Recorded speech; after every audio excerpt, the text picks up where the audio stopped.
PlenoCast 60+. Qualidade de vida, direitos e cidadania na terceira idade. Olá pessoal, tudo bem com vocês?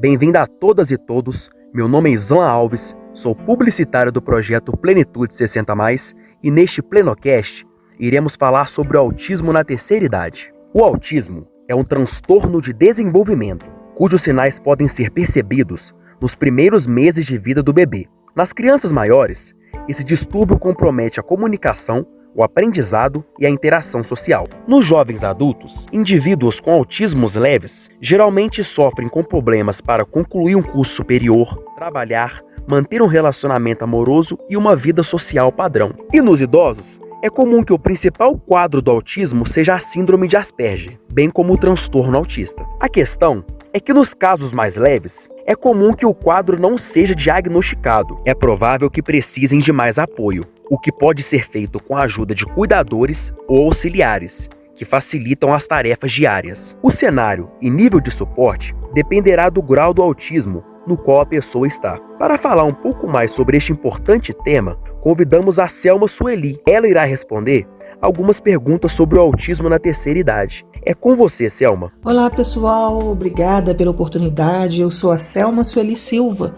Estou com 58 anos. Sou jornalista, relações públicas, especialista em comunicação e gestão empresarial, palestrante, escritora com 3 livros publicados. Sou youtuber, mantenho o canal Mundo Autista. Sou parceira também do portal UAI com o nosso site omundoautista.uai.com.br e sou autista. Descobri o meu diagnóstico aos 53 anos. Eu tenho uma filha com 24 anos que também é autista. O diagnóstico dela veio aos 11 anos. O meu só aos 53. Mas foi libertador, porque todo mundo tem que ter o direito de se conhecer. Eu era taxada de histérica, nervosinha, chorona e me sentia muito inadequada. Criei muitas estratégias para dar conta do mundo e isso gera uma exaustão medonha. Então, descobrir o diagnóstico foi libertador, embora no primeiro momento eu tenha pensado, poxa, eu não sou quem eu era não era quem eu sou, mas o autoconhecimento é a melhor coisa do mundo, né?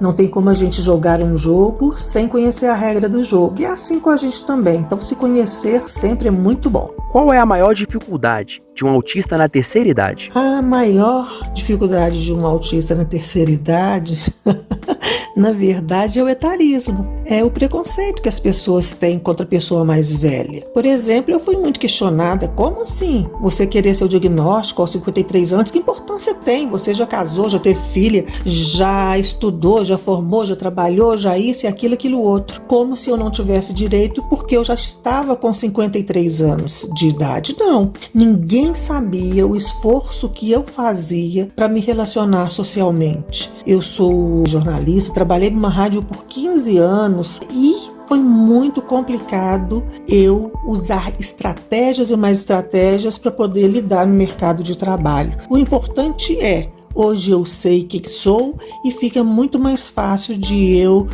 obedecer às minhas limitações. De forma geral, existe alguma indicação para apoiar ou facilitar a inserção social de uma pessoa com transtorno autista? O Anthony Hopkins foi diagnosticado autista há pouco tempo. Pensa bem, um autor que viveu a vida toda sem saber da sua... Um ator, né?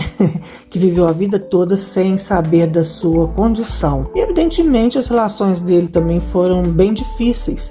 E o que poderia ter acontecido para que a inserção social dele fosse mais fácil, assim como a inserção social de qualquer autista, mas na fase adulta ou mais velho, seja facilitado? É uma coisa muito simples que se chama inclusão. Respeito ao próximo, compaixão, que é prezar o outro do jeito que ele é, perceber que a riqueza vem das diferenças. A diferença é que leva à criatividade. O melhor caminho para a inserção do autista é prezar o ser humano sem rotulá-lo.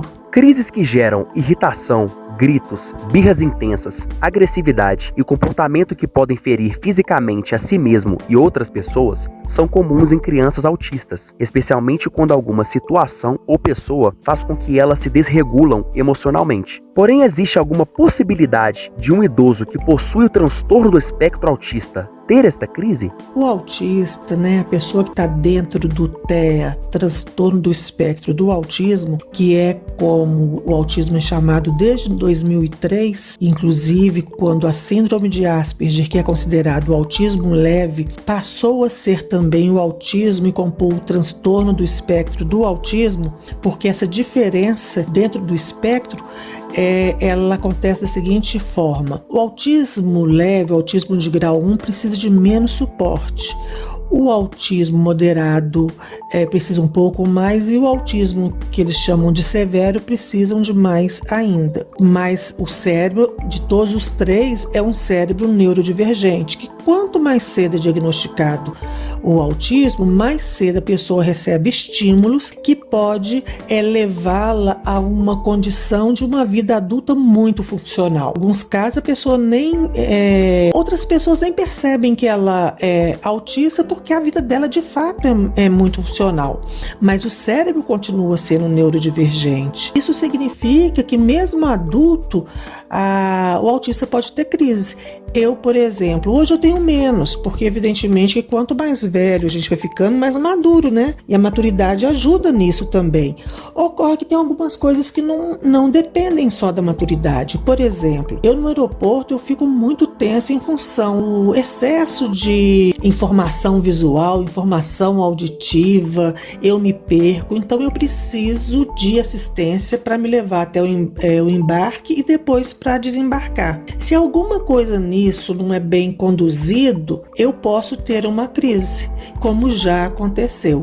E aí nesse momento é manter a calma, respirar até a crise passar de uma forma natural, porque a crise é assim, depois que ela começa, ela tem princípio, meio e fim com vida própria. A gente tem que facilitar aquele ambiente, aquele entorno da pessoa. A apraxia da fala é uma desordem neurológica motora, em que o cérebro tem dificuldade em enviar os sinais necessários para movimentar corretamente o aparelho fonador durante a emissão de sons. No caso do autismo, uma característica muito comum é o atraso ou dificuldade no desenvolvimento da fala e a dificuldade de iniciar e manter um diálogo. Um idoso com transtorno do espectro autista pode apresentar apraxia em sua fala? A apraxia da fala ela é uma condição coexistente que pode vir junto com o diagnóstico de transtorno do espectro do autismo. A pessoa pode ter o autismo em algum grau e mais a apraxia da fala. No caso de não ter a apraxia da fala, essa pessoa vai ter então um atraso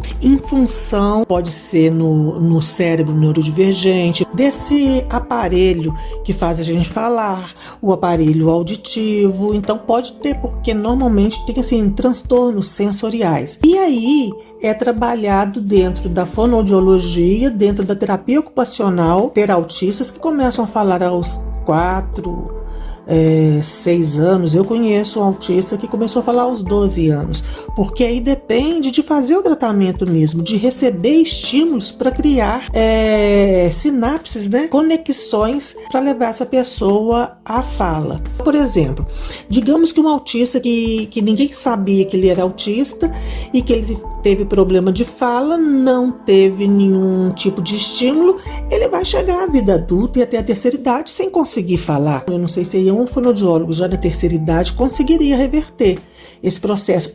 Pelo que eu estudo, eu creio que sim, porque a gente descobriu, que a plasticidade cerebral, ela existe, ela fica um pouco menor, mas ela existe em toda a fase do cérebro. Então, sim, você pode ter o autista adulto com algumas dificuldades, mas porque ele não recebeu o estímulo devido e necessário. Muito obrigado, Selma. Olha, eu é que agradeço muito a oportunidade de ter falado nesse podcast, nesse Plenocast. Muito obrigada, até a próxima. Gostaria de finalizar este podcast com uma informação sobre a importância do diagnóstico do autista. Os sinais do autismo surgem na primeira infância. A maioria dos pais de criança com o transtorno suspeita que algo está estranho perto de 1 ano e 6 meses e busca ajuda antes que ela complete 2 anos. Por isso é importante que esta criança tenha o seu diagnóstico precoce, para que ela consiga ser funcional e realizar atividades da vida diária, de forma que na vida adulta e na terceira idade possa ser um indivíduo independente. As crianças autistas serão adolescentes, que se tornarão adultos e mais tarde serão idosos autistas. Portanto, devemos estar atentos às suas necessidades e às formas eficazes de apoiá-los e integrá-los em nosso meio. Gostaria de ressaltar que este podcast foi gravado de forma remota, devido à pandemia da Covid-19. O Plenocast 60+, é uma iniciativa do projeto Plenitude 60+, que faz parte do programa Universidade Aberta à Pessoa Idosa, realizada pelo Instituto Ânima por meio do Fundo Municipal do Idoso. Apoio BB Seguros, Cato, Cielo, VLI, Mercantil do Brasil e Atacadão. Produção, edição e locução, Islan Alves. Plenocast 60+. Qualidade de vida, direitos e cidadania na terceira idade.